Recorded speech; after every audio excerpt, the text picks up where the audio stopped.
এবং আমার প্রায় 34টা সেলাই হয়েছিল, ব্রেন অপারেশন হয়েছিল, হাত অপারেশন হয়েছিল। তারপরেও অনেকবার মার খেয়েছি যে কিভাবে প্রথম ডান্ডাটা মোটা ডান্ডা,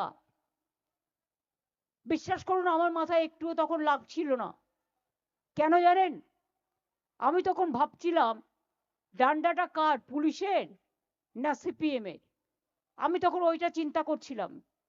হঠাৎ আমি দেখছি আমার ডান দিকে মাথায় যখন মধ্যেখানে ডান্ডা জোরে মেরেছে, আমার ডান দিক দিয়ে গলগল করে রক্ত বেরোচ্ছে। তারপরে আবার একটা ডান্ডা তুললো, ওটা দিয়ে মারলো। আমার ব্রেনের এখানটা ফেটে গিয়ে এখান দিয়ে গলগল করে রক্ত বেরোচ্ছে। আবার একটা ডান্ডা তুলেছে। তখন আমি জানি না, হয়তো অজানা কোনো অদৃশ্য শক্তি আমার ডান হাতটা অটোমেটিক্যালি আমার মাথায় উঠে গেছে। আর সেই জন্য দেখুন আমার হাতের আলনা অর্ধেক নেই, কারণ হাতের হাড়টা অর্ধেক থেতলে গিয়েছিল, কারণ আমার ব্রেনটা অ্যাটাক হয়ে গিয়েছিল। আর ওই হাতটা যদি আলনাটা না থেতলে যেত, ওই মোটা হাতটা, তাহলে মাথাটাই থেতলে যেত। এবং আমার প্রায় 34টা সেলাই হয়েছিল, ব্রেন অপারেশন হয়েছিল, হাত অপারেশন হয়েছিল।